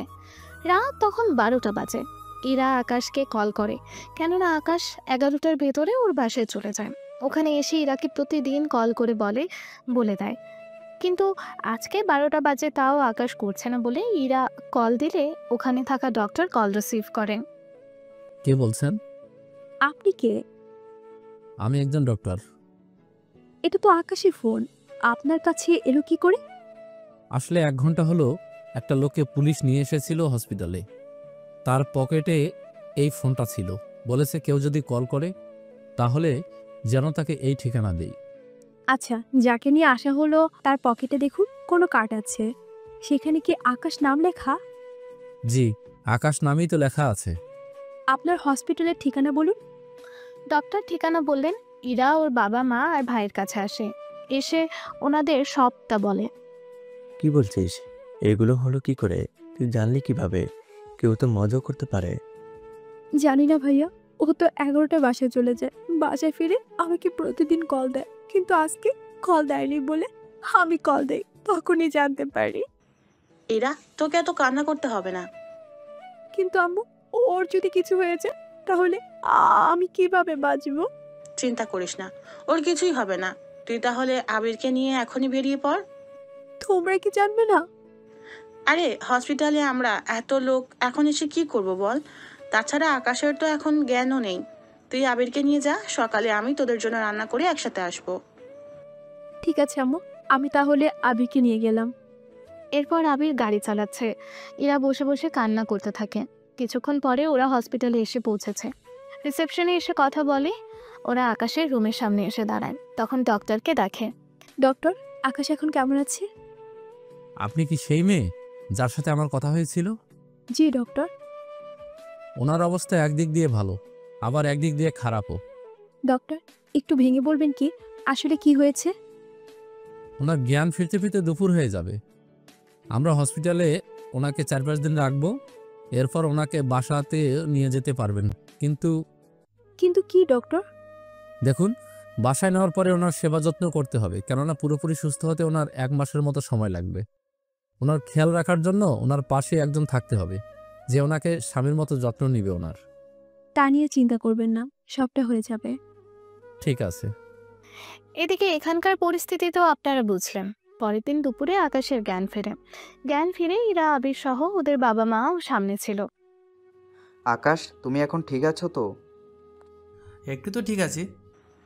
তোমার এই রকম অবস্থা কে করলো আকাশ? আম্মু, এখন এইসব বলার সময়? আচ্ছা, আমি তোমাদের জন্য খাবার নিয়ে এসেছি। কিন্তু ওনাকে তো এখন মাংস ভাত এইগুলো খাওয়ানো যাবে না, ওনাকে এখন তরল জাতীয় কিছু তৈরি করে খাওয়াতে হবে। চিন্তা করবেন না, আমি সেসব কিছু বানিয়ে এনেছি। এইদিকে বাকিরা আবির খেতে থাকে অন্য রুমে। ইরার বাবা মা ওনারা বাহিরে আছে। ভেতরে এখন ইরা আর আকাশ। কেননা সবার সামনে ইরা আকাশকে খাওয়াতে কিছুটা লজ্জা তো পাবেই, সেজন্য ওনারা বাহিরে যায়। ইরা আকাশকে খাইয়ে দিতে থাকে, কিন্তু আকাশ তেমন একটা কথাও বলতে পারছে না, সেজন্য ইরার দিকে তাকিয়ে খেয়ে নিতে থাকে। ইরা নিজেও খাচ্ছে, আবার আকাশকেও খাইয়ে দেয়। এভাবে হসপিটালে 4 দিন থাকার পরে আকাশকে নিয়ে ইরা ওর বাসায় আসে। কেননা আকাশের যে পরিস্থিতি, এই পরিস্থিতিতে ইরার তো প্রতিদিনই ওর বাসায় থাকা সম্ভব না, সেজন্য ইরা ওর বাবা মার সাথে কথা বলে আকাশকে নিয়ে চলে আসে ওদের বাসায়। আকাশকে বিছানায় শুইয়ে দেওয়ার সময়ে ভার সামলাতে না পেরে ইরা উল্টো আকাশের বুকের উপরে এসে পড়ে, যার ফলে ওরা একজন আরেকজনের অনেকটা কাছাকাছি চলে এসেছিল। কিছুক্ষণ পরে, তোমার কি ইচ্ছে? এতটা কাছে আসলে ইচ্ছে তো করবেই। আগে বিয়ে হোক তারপর। একটা কিস তো করতে পারো। কেউ দেখে নিলে কি হবে বুঝতে পারছো? দরজা তো বন্ধ করে নিতে পারো। দরজা বন্ধ করলে বাবা মা ভাই ওনারা কি ভাববে? এটাও তো কথা। তুমি তাহলে এখন ঘুমাও, আমি সকালে তোমাকে নাস্তা করিয়ে দিয়ে গোসল করব। ঠিক আছে, তা তুমি পাশে শুয়ে পড়লেই তো পারো। ইস, তোমার পাশে ঘুমালে? আমার একটা হাতে ব্যান্ডেজ আর একটা হাতে কাটা, বিছানা থেকে উঠতে পারি না, সেখানে তুমি উল্টাপাল্টা কী ভেবে নিচ্ছ? আচ্ছা, আমি বাবা মাকে বলে তারপর আসতেছি। ঠিক আছে, যাও। ইরা ওর বাবা মার কাছে আসে, এসে ওনাদের বলে সবটা। আকাশে যদি রাতে ওয়াশরুমে যেতে হয় তাহলে তো সাথে কাউকে থাকতে হবে। ঠিক আছে, তুই তাহলে ওই রুমে ঘুমিয়ে পড়। ঠিক আছে আম্মু। এই বলে ইরা ড্রেস চেঞ্জ করে আকাশের রুমে এসে নিচে বিছানা করে শুয়ে পড়ে। আকাশ উপরে ঘুমায়। এখন অনেকে বলবেন, মাই নায়িকার মা কেন এরকমটা করলো, নিজের মেয়েকে এরকম একটা রুমে পাঠিয়ে দিল। আসলে ব্যাপারটা হচ্ছে, আকাশ চাইলেও কোনো কিছু করার তো দূরের কথা, যেখানে সামান্য পানি নিয়ে খেতে পারে না, সেখানে একটা মেয়ের সাথে উল্টাপাল্টা কিছু করবে, তা আপনাদের ভাবাও ঠিক না। এইদিকে পরের দিন সকালে আকাশকে নাস্তা করিয়ে তারপর দরজা আটকে দেয়। আচমকা দরজা আটকানোর জন্য আকাশ চমকে ওঠে। কি ব্যাপার, দরজা কেন বন্ধ করলে? কারণ আজকে আমি তোমার সবকিছু দেখে নিব। সবকিছু মানে? সবকিছু বলতে তোমার বডি। ছি ছি ছি, তুমি এত খারাপ, শেষ পর্যন্ত তুমি আমার বডির দিকে নজর দিলে। তো কি হয়েছে, আমি তোমার হবু বউ, তোমার শরীর তো পানি দিয়ে পরিষ্কার করতে হবে। এমনি তো তুমি 4 দিন ধরে গোসল করেনি, এরপর তো তোমার কাছে আসাও যাবে না। আমি তো বিছানা থেকে উঠতে পারছি না, সেখানে গোসল করব কি করে বলো? তা অবশ্যই ঠিক, সেই জন্য আমি পানি এনেছি, তোমার চোখে আমি এটা বেঁধে দিলাম, তাহলে তোমার আর লজ্জা করবে না। চোখ তো বাঁধা দরকার ছিল তোমার, সেখানে আমার চোখ কেন বাঁধতে হবে? তোমাকে দেখে তো আমার লজ্জা পাবে না, কিন্তু তুমি যখন দেখবে আমি তোমাকে দেখতেছি, তখন তো তোমার ঠিকই লজ্জা পাবে। হুম হুম। তোমার সাথে কথা বলে পারবো না এখন, আগে সুস্থ হই তারপর জবাব দেব। এরপর আকাশের চোখ বেঁধে দিয়ে আকাশকে পানি দিয়ে গোসল করাতে থাকে। যে যে জায়গায় সমস্যা ওই জায়গা বাঁধে, বাকি জায়গায় পানি দিয়ে গোসল করিয়ে নেয়। তারপর একটা লুঙ্গি আর গেঞ্জি পরিয়ে দেয়। এবার বিছানায় এনে আবারও শুয়ে দিতেই আবারও আকাশের ওপরে এসে পড়ে। তবে এবার পড়ে যাওয়ার সময়ে আকাশের ঠোঁট আর ইরার ঠোঁট এক হয়ে যায়। কি ব্যাপার, তোমার এরকম প্ল্যান ছিল, আগে কেন বলনি? বিশ্বাস করো, আমি ইচ্ছে করে করিনি। সেটা তো বুঝতেই পারছি। আমার চোখ তাহলে এর জন্য বেঁধে রেখেছো, যেন আমার সুযোগ নিতে পারো? তুমি কি মেয়ে যে আমি তোমার সুযোগ নেব? সুযোগ কি শুধু ছেলেরা নেয়? মেয়েরা তো সুযোগ নেয়। কথার অনেক জোর বেড়ে গেছে, তাই না? তুমি পাশে থাকলে তো তা তো বাড়বেই। কিছুক্ষণ পরে ইরার বাবা মা আর আবির আসে ওর রুমে। ওনারা রুমে এসেই জিজ্ঞেস করতে থাকে আকাশের এরকম অবস্থা কারা করেছে, এই ব্যাপারে প্রশ্ন করতে থাকে। সবার থেকে সবটা শোনার পরে ঈশা আর ওর বাবা মিলে লুক ঠিক করে আমাকে হসপিটালে পাঠাতে চেয়েছিল। ওরা এরকম একটা কাজ করতে পারলো? যার যেমনটা ইচ্ছে হয়। এদিকে কিছুক্ষণ পরে আবির চলে আসে রাজীব চৌধুরীর বাসায়। ওখানে ঈশা আর আকাশের বাবা মা ওনারাও ছিল। আবির দেখার পরে, এ কি আবির, তুমি এখানে? এরপর একে একে সবাই এই প্রশ্নটা করতে থাকে। প্রশ্নগুলো শোনার পরে আপনি আর ঈশা মিলে আকাশকে কেন লোক দিয়ে মার খাওয়ালেন? আমরা যে মার খাওয়ালাম তার কি কোনো প্রমাণ আছে? আকাশের কাছে প্রমাণ তো আছেই। বুঝলাম না, তুমি কে? ভাইয়া, ওর সাথে ঈশার বিয়ে হওয়ার কথা ছিল। তাবির, তুমি ঈশাকে কেন বিয়ে করতে চাইছো না? যেখানে আপনার ছেলে আমাকে মানা করে, সেখানে আমি কি করে বিয়ে করব বলেন? আমার ছেলে মানা করেছে মানে? মানে হলো এরা দুজন যাকে লোক দিয়ে মার খাওয়ালো সে আপনাদের ছেলে। আর সহজ করে দিচ্ছি, যেদিন আপনাদের বাড়িতে এসেছিলাম আমি ওই দিন একটা ছেলেকে পরিচয় করে দিয়েছিলাম আপনাদের সাথে, মনে আছে কি? আমার মনে আছে, ওই দিন তো উনি ছিল না বাসায়, সেজন্য জানে না। তুমি বলো বাবা। আমার সাথে যে ছেলেটা ছিল ওই ছেলেটাই হচ্ছে আপনাদের ছেলে আকাশ চৌধুরী, যাকে ছোটবেলায় আপনাদের থেকে মিথ্যে একটা ষড়যন্ত্র করে দূরে সরিয়ে রেখেছিল এতগুলো বছর ধরে। মিথ্যে ষড়যন্ত্র মানে? তাহলে প্রথম কাহিনী থেকে বলতেছি। এরপর আবির আকাশের বাবাকে তানু আর রকির কিছু কাহিনী বলে। তারপর জেল খেটে আসার পরে কি কি হয়েছে সে সবটা কাহিনীও বলতে থাকে। সবটা শোনার পরে আকাশের বাবা মা দুজনেই দাঁড়ানোর অবস্থায় থেকে সোফায় বসে পড়ে। আঙ্কেল, আপনারা ঠিক আছেন তো? তুমি কি সত্যি বলছো? আমি মিথ্যে কেন বলবো? আমার ছেলে কোথায় এখন? যেখানে আছে ভালো আছে, তবে আপনারই সাথে থেকে। আপনার ভাই সবসময় আপনার ক্ষতি করার চেষ্টা করে চলেছে। রাজীব, তুই আমার সাথে এরকমটা করতে পারলি? ভাইয়া, তুমি এসব কি করছো? একটা ছেলে এসে ওই ছেলেটাকে আকাশ বলে দাবি করলো আর তুমি সেটা মেনে নিলে। তার সাথে আমি ওকে এই বাসা থেকে বের করে দিয়েছিলাম, এটা আবার তুমি বিশ্বাসও করে নিয়েছো? কিন্তু ও যে বলল। কে কি বললো তা শুনে কাজ নেই তোমার। এই নিন আপনার ছেলের কার্ড, আর এটা আমার বাসার ঠিকানা। যদি কখনো সময় পান তাহলে এসে দেখা করে যাবেন। তবে আকাশ এখন অনেক অসুস্থ, আমার বোন ওর সেবা যত্ন করতেছে। আসলে আমার বিয়ে হয়ে যাওয়ার পরই ওরা বিয়ে করবে, সেজন্য আমার জন্য ওরা মেয়ে দেখতেছে। আচ্ছা আঙ্কেল, চলি আমি। এই বলে আবির ওখান থেকে চলে আসে। অন্যদিকে আকাশের বাবা মা দুজনেই বেরিয়ে পড়ে আবিরের সাথে। কিছুক্ষণ পরে ওনারা আবিরের বাসায় আসে। ওখানে বাকি সবাই ছিল। ওনাদের সাথে কথা বলে আকাশের রুমে ওনারা এসে দেখে আকাশ ঘুমাচ্ছে আর পাশে একটা মেয়ে বিছানায় মাথা রেখে ঘুমিয়ে পড়ে। ওই মেয়েটা? ওটা আমার বোন। আসলে সারাক্ষণ আকাশের সাথে একজন থাকতে হয়, কখন আকাশের কি প্রয়োজন হয় তা তো বলা যায় না। আমি কি আকাশকে আমার বাসায় নিয়ে যেতে পারি? দেখুন আন্টি, এরকম অবস্থায় না নিয়ে যাওয়াই ভালো হবে বলে আমি মনে করি। আপনারা চাইলে এখানে এসে দেখা করে যেতে পারেন। তাহলে আমরা বরং অপেক্ষা করি। কিন্তু এখন তো সন্ধে হয়ে আসতেছে। তাহলে আপনারা বরং কাল সকাল 10টার দিকে আসলেই হবে। ঠিক আছে, তাই করব। ওনারা নিচে এসে ইরার বাবা মাকে দেখতে পায়। আমার উপরে আমি অনেক কৃতজ্ঞ থাকব, আপনারা আমার ছেলেটাকে বাঁচিয়েছেন। এভাবে বলবেন না, আপনি আগে আপনার পরিবার ঠিক করেন। দেখুন, আমি চাইলে আকাশকে আমার বাসায় ঘরজামাই করেও রাখতে পারবো, কিন্তু আকাশ নিজে কয়েক মিলিয়নের মালিক। সেই জন্য ওকে যে আমি রাখবো সেটা ওর সম্মানে লাগবে। আপনি তাহলে আপনার ভাইয়ের সাথে কথাগুলো বলে দেখেন। আমি তো আজকেই ওকে বাসা থেকে বের করে দিব। আপনার ভাইকে বাসা থেকে বের করে দিয়ে বাসার সিকিউরিটি ব্যবস্থা করবেন, নয়তো দেখবেন আপনাদের উপর যে কোনো মুহূর্তে আবার আক্রমণ করে বসবে। সে সুযোগ আমি ওকে দিব না। এই বলে ওনারা বাসায় এসে রাজীব আর ওনার মেয়েকে বাসা থেকে বের করে দেয়। এতে রাজীবের সম্মানে অনেক লাগে। রাজীব তো অনেকটা হুমকিও দেয়। হুমকি দিয়ে বাসা থেকে বের হয়ে আসে। পরের দিন আকাশের বাবা মা আসে আবিরদের বাসায়। তবে ওনারা এসে দেখে কিছু ওয়েটার এখানে এসেছে। ম্যাম, এই নিন 15 দিনের ইনকাম। এগুলো আমাকে না দিয়ে আকাশকে দাও। স্যার তো এখন কোনো কিছুই বুঝবে না ঠিক মতো। আচ্ছা তোমরা যাও, তোমাদের বেতন। স্যার সুস্থ হয়ে আগে হোটেলে ফিরে আসুক, তারপর না হয় আমাদের বেতন উনি দিতে পারবে। ঠিক আছে, তোমরা তাহলে যাও, আকাশ উঠলে আমি বলে দিব। ঠিক আছে ম্যাম, তাই করুন। এইদিকে ওয়েটারগুলো চলে যায়। ওরা যাওয়ার একটু পরেই আকাশের বাবা মা রুমে এসে ডলারগুলো দেখে ইরাকে জিজ্ঞেস করে। ইরা ওনাদের সবটা বলে। তারপর ডলারগুলো ইরা আলমারিতে রেখে দেয়।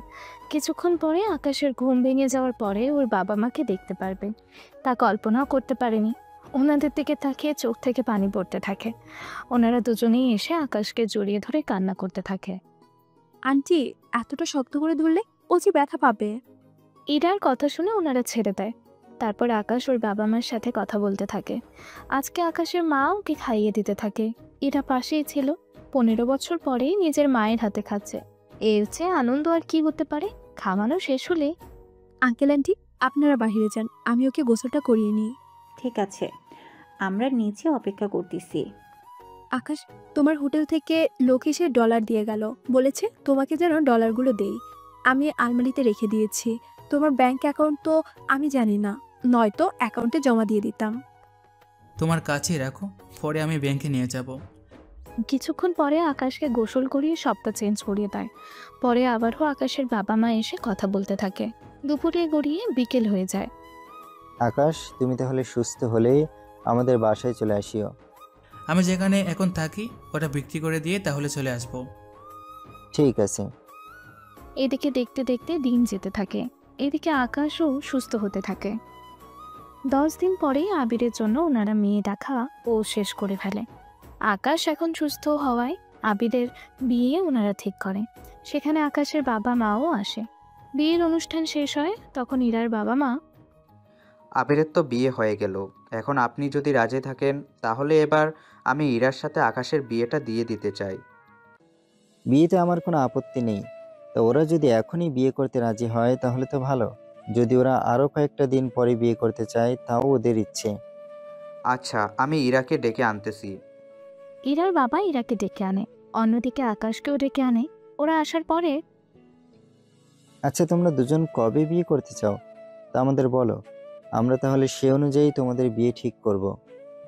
আব্বু, সবেমাত্র ভাইয়ের বিয়ে হলো, আগে নতুন ভাবির সাথে গল্প করি, ওনার হাতে রান্না খাই, তারপর না হয় বিয়ে করব।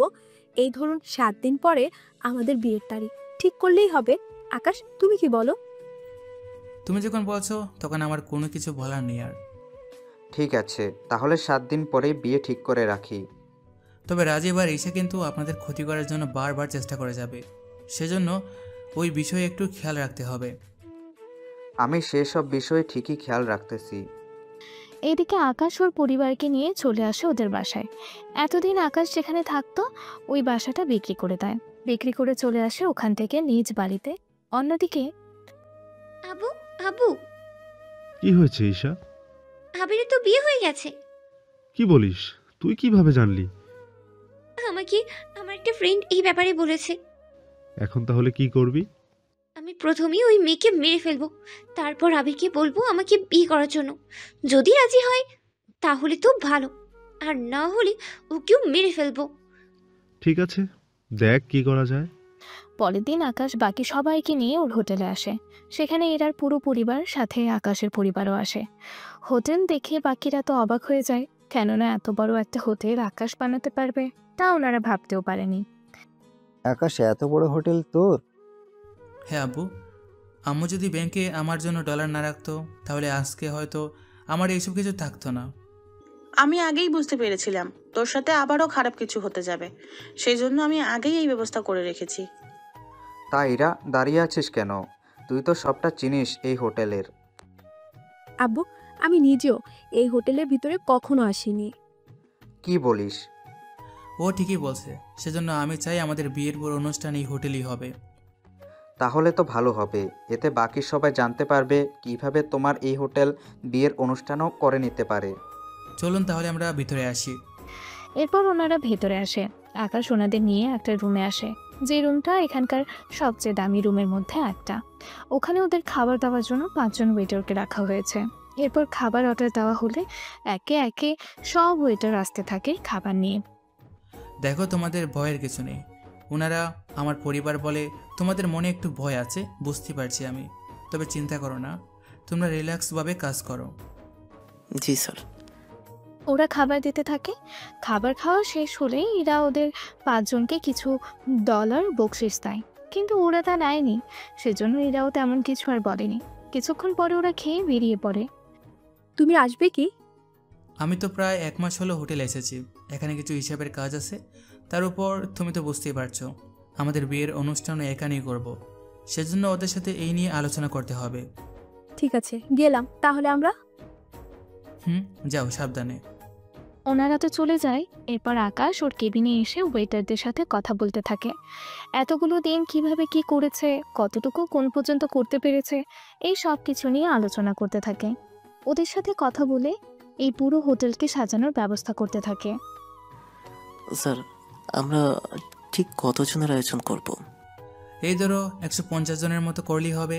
কেননা আমার পরিবারে বাবা, মা, আমি আর বাবার কিছু বিজনেস পার্টনার, আর বাকিটা আমার শ্বশুরবাড়ির লোকজন। এই বিয়েতে তোমাদের সবাইকে বোনাস দেওয়া হবে। এর বাইরে বিয়ের আয়োজন শেষে যত খাবার থাকবে সেসব খাবার তোমরা নিজেদের পরিবারের জন্য নিয়ে যেতে পারবে।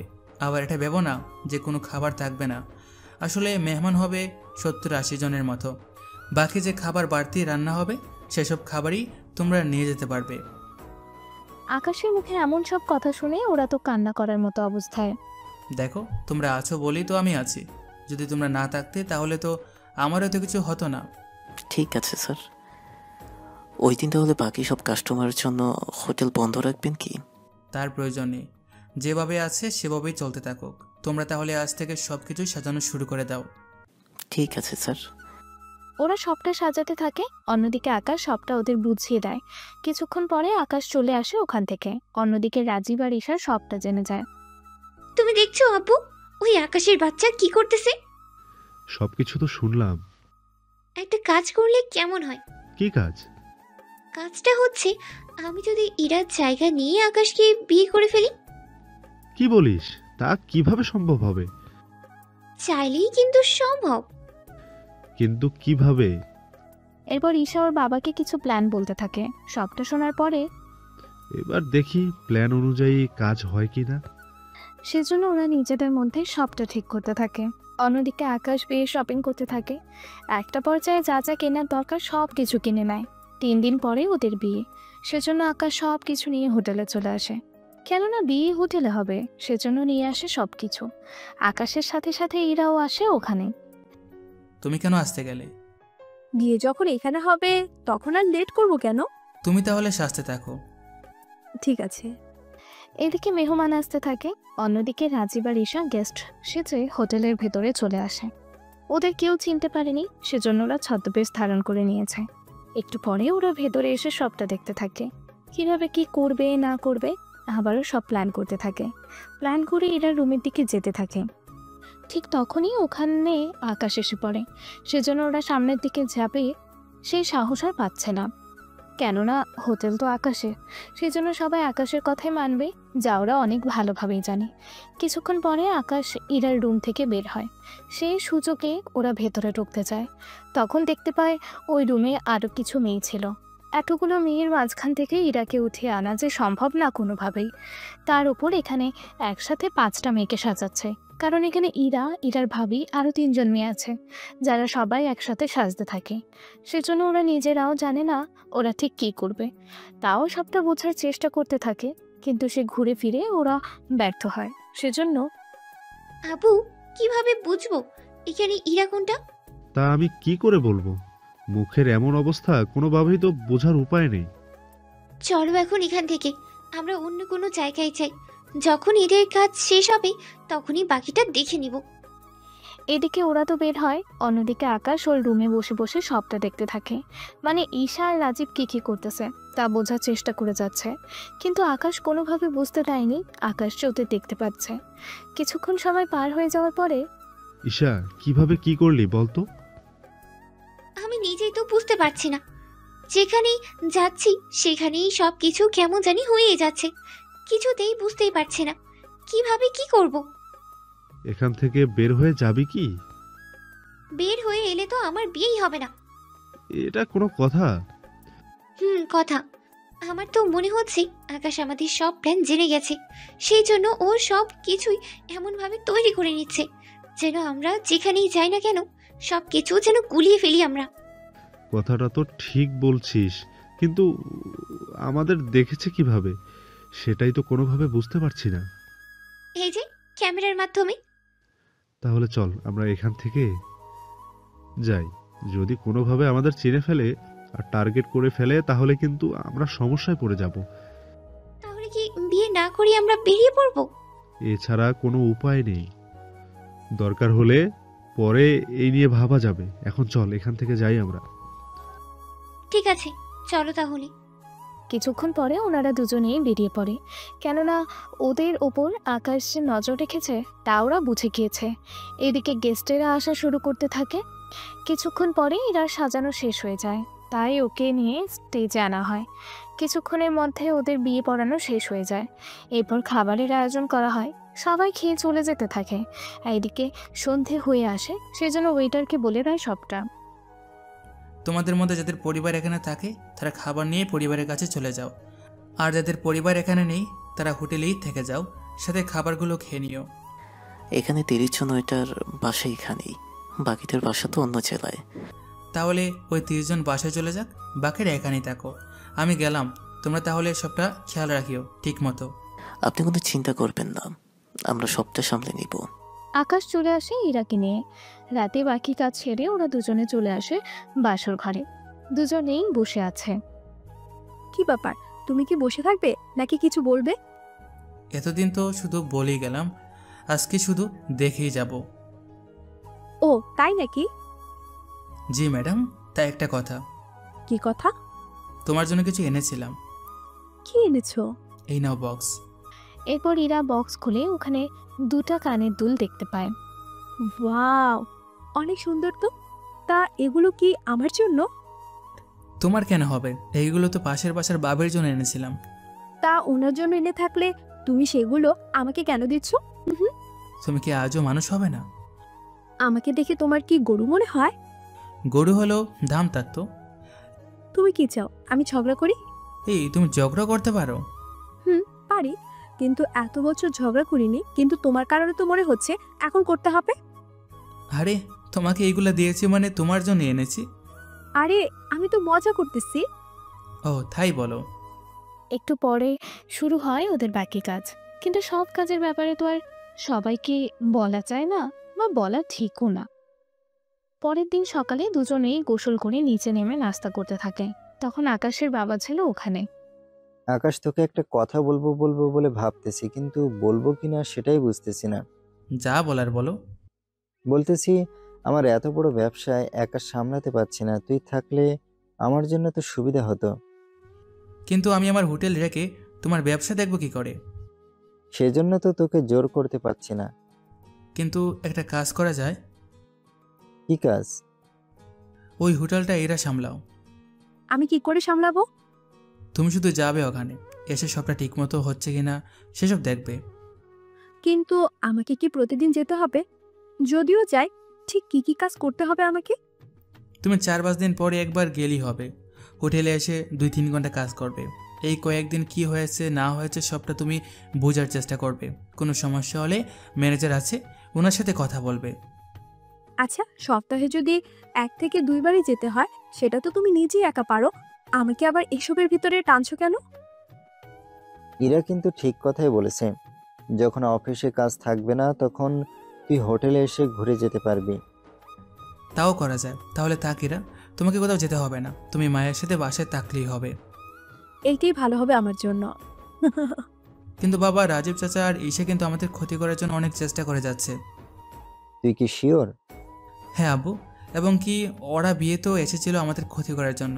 আমি সবটা ক্যামেরায় বুঝতে পেরে কিছু একটা করতে থাকি, যার জন্য তেমন কোনো কিছু ওরা করতে পারেনি। তাহলে তো ভালোই হয়। এখন তাহলে কি করবি? আপাতত লাইফটাকে কিছুদিন উপভোগ করি। তবে একটা কথা, ওরা কিন্তু আমাদের উপর অ্যাটাক করবে, সেজন্য আমাদের কিন্তু সাবধানে থাকতে হবে। ঠিক আছে, এমনিতে বাসায় সিকিউরিটি আছে, তা দিয়ে আশা করি হয়ে যাবে অনেক কিছু। ঠিক আছে। এই বলে আকাশ হোটেলে চলে আসে। ওকে এভাবে হোটেলে দেখে বাকিরা কিছুটা অবাক হয়। কি ব্যাপার স্যার, আপনি এখানে? আমি আসাতে কোনো অসুবিধা হচ্ছে নাকি? তেমন কিছু না স্যার, আসলে আপনার তো গতকালই বিয়ে হয়েছে আর আপনি আজকে এখানে, সেজন্য অবাক হয়েছি। আপনাকে ওনারা আসতে দিল কি করে? আমি এসেছি তোমাদের বোনাস দেওয়ার জন্য। এই নাও, এখানে সবার বোনাস আছে, যা সবার হাতে হাতে দিয়ে দিবে। জি স্যার, অবশ্যই দিব। এইদিকে আকাশ তেমন কোনো কথা বলেনি, ওখানে সবটা ঠিক করে চলে আসে ওখান থেকে। রাতে বাসায় ফিরে ইরার সাথে কথা বলতে বলতে ঘুমিয়ে পড়ে। এভাবে কয়েকটা দিন কেটে যায়। অন্যদিকে ঈশা এই কয়েকটা দিনে রকির সাথে আবারও হাত মিলিয়েছে। ঈশা, তুমি বিয়ে করনি, সেই জন্য আমি অবাক হচ্ছে। সেসব ছাড়ো, তোমার জন্য কিছু কাজ আছে। কি কাজ? তোমার সামনে দুটো ছবি আছে, এই দুটো ছবিতে থাকা লোকদের মেরে ফেলতে হবে। এটা তো আকাশের ছবি, আর পাশের মেয়েটাকে? এটা অন্য কারোর। তুই পারবি কি না ওদের মারতে, তা আমাকে আগে বল। এই রকি পারে না এমন কোনো কাজ নেই। আচ্ছা যাই হোক, যে কথাটা বলতে চেয়েছে। কি কথা? বিয়ে করবি আমাকে? তুই কি এতদিন বিয়ে করিসনি? না রে, বিয়ে তো করতে চেয়েছিলাম, কিন্তু মেয়ে পাচ্ছি না। তোর যে গেট আপ, এরপর অবস্থায় তো তোকে বিয়েও কেউ করতে চাইবে না। কথাটা অবশ্যই ঠিক বলেছিস, সেই জন্যই তো তোকে আমি বিয়ে করার জন্য বলেছে।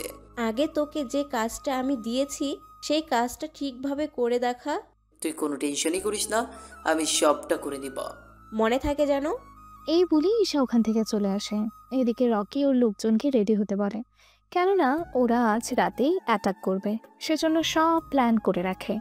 রাতের বেলায় ওরা ঠিকই আসে ওদের বাসায়। ওখানে এসে কিছু লোক আকাশকে কেমিক্যাল গন্ধ শুকিয়ে অজ্ঞান করে ফেলে, আবার কিছু লোক আবিরের বউকে তুলে নিয়ে আসে। পরের দিন সকালে বাসার সবাই ঘুমাচ্ছে, কারণ আকাশের সাথে সাথে ওরা ইরাকেও শুকিয়েছে। তেমনি ওই বাড়িতে আবিরের বউয়ের সাথে আবিরকেও শুকিয়েছে। কিছুক্ষণ পরে ওদের ঘুম ভাঙার পরে ওরা বুঝতে পারে। কিছুক্ষণ পরে আবির ব্যাপারটা ইরাকে জানায়, আবারও ইরা আবিরকে বলে। দুজনের কথা শুনে তখন ওদের বুঝতে বাকি রইল না এই ঘটনা কে ঘটিয়েছে। সেজন্য আমার তো মনে হচ্ছে এটার সাথে ঈশা জড়িত। আমারও সেমই মনে হচ্ছে। এখন তাহলে কি করা যায়? ওরা কোথায় আছে, কি করতেছে, এইসব তো কোনো বিষয় আমরা জানি না। একটু অপেক্ষা করো, দেখো ওরা কোনো কন্ট্যাক্ট করে কিনা। এটার আশায় আছি আমি। একটু পরে আকাশ ওর হাতের ঘড়ির সাহায্যে হাতের কাছে থাকা ওর বর্তমান লোকেশন পাঠিয়ে দেয়। সেজন্য ওরা দুজনেই থানায় এসে কিছু পুলিশ সাথে করে ওই ঠিকানায় চলে যেতে থাকে। কিছুক্ষণ পরে পুলিশ এসে ওই জায়গাটায় ঘিরে রাখে। তখন আপনারা কোনো চিন্তা করবেন না, আমরা সবটা দেখে নিব। যা করার একটু তাড়াতাড়ি করবেন। জি, তাই হবে। অন্যদিকে ঈশা আর রকি বসে আছে ওদের নিয়ে, ওদের সাথে কাজীও আছে। ঈশা, কাজে কেন সাথে? তোর আর নীলাশার বিয়ে দেব। তোর কি মাথা ঠিক আছে? মাথা আমার ঠিকই আছে। তোর জন্য আবিরের সাথে আমার ঝামেলা হয়েছে, তাহলে আমি তোকে এখানে রাখবো কেন বল? তোর জন্যই তো আমাকে নতুন করে ব্যবস্থা করতে হবে। সেই জন্য তোর সাথে যদি নীলাশা বিয়ে করিয়ে দেই, তাহলে আমাদের মধ্যে আবার শত্রুতা আবার গড়ে উঠবে। এর চেয়ে বড় প্রতিশোধ আর কি হতে পারে? বাইশা, এটা তোমার মাথা নাকি অন্য কিছু? কিভাবে এত কিছু ভাবলে? মাঝে মাঝে ভাবনা চলে আসে। এই বলেই ওদের বিয়ে দিতে যাবে, তখনই ওখানে পুলিশ চলে আসে। এসে পাশে থাকা বাকি লোকেদের ধরে নেয়। প্লিজ আমাদের ছেড়ে দিন। এত সহজে তো তোমাকে ছাড়া যাবে না। একটা কাজ করুন, ওরা তো আমাদের বিয়ে দিতে চেয়েছিল, আপনি একটা কাজ করুন, ওদের বিয়ে দিয়ে দিন এখনই। আমি ওর মতো লম্পট ছেলেকে তো কখনোই বিয়ে করব না। বিয়ে করতে না চাইলেও কিছু করার নেই, একটা সময় তো দুজন দুজনকে ঠিকই ভালোবেসেছিস। তখন তো ও ভালো ছিল, কিন্তু এখন ওর কথা ভালো লাগে না। তার সাথে অনেক মেয়ের সাথে ওর সম্পর্ক করেছে। তুই যেখানে আমার জীবনটা নষ্ট করতে চেয়েছিস সেখানে আমি তো তোকে এত সহজে ছেড়ে দিব না, তাই গাজী সাহেব ওদের বিয়েটা পড়ান। ওরা প্রথমে অনেক মানা করলেও পরে একটা সময় কাজী ওদের বিয়েটা পড়িয়ে দেয়। এবার স্বামী স্ত্রী একসাথে জেলে এসে সংসার করতে থাক। তা তোর বাবা কোথায়? ওনাকে ছাড়া তো তোরা একা একা হয়ে যাবি। আমি জানি না বাবা কোথায়। না জানলে তো কোনো কিছু করার নেই, আপনারা ওদের নিয়ে যান। ঈশাকে ভালো করে মারবেন, তাহলে দেখবেন সব সত্যি বলে দিবে। জি স্যার, আমরা ওদের নিয়ে যাচ্ছি। জি, নিয়ে যান। পুলিশ এদের বাকিদের ঠিকই নিয়ে যায়। ওনাদের সাথে সাথে আকাশ আর বাকিরা চলে আসে বাসায়। বাসায় এসে আকাশ জানতে পারে রাজীব চৌধুরী আকাশের হোটেলে এসে ধরা খেয়েছে। মানে উনি হোটেলে এসে ডলার চুরি করতে এসে ধরা খেয়েছে। একটা কাজ করো, ওনাকে ওখানেই রাখো, আমি আসতেছি। ঠিক আছে স্যার। কিছুক্ষণ পরে আকাশ সবাইকে নিয়ে হোটেলে আসে আর এই সবটা দেখে। সবটা দেখে মিস্টার রাজীব চৌধুরী, একটা সময়ে যে মেয়ের পাল্লায় পরে আমাকে বাসা থেকে বের করে দিয়েছেন, আর আজকে তারই হোটেলে এসেছেন চুরি করতে। তোকে আমি কত আপন করেছিলাম, আর তুই কিনা আমারই সাথে এত বড় ধোকা দিলি। আমাকে এবারের মতো মাফ করে দাও ভাইয়া। তোকে যা শাস্তি দেওয়ার আকাশ নিজেই দেবে। ওনাকে তো তাড়াতাড়ি ছেড়ে দেওয়া যাবে না। একটা কাজ করো, হোটেলের যা কিছু আছে সব কিছু ওনাকে দিয়ে ধুয়ে নেবে। যদি ধুয়ে নিতে না চায় তাহলে ওনাকে খাবার দিবে না। এক কথায় এই হোটেলটাই ওনার জন্য একটা জেলের মতো থাকবে। কথাটা শুনে রাজীব চৌধুরী চিৎকার করে ওঠেন। আর এই হোটেলের কাহিনী দিয়ে যেমন গল্পটা শুরু হয়েছে, আর এই হোটেলের কাহিনী দিয়েই গল্পটা শেষ হলো এখানে।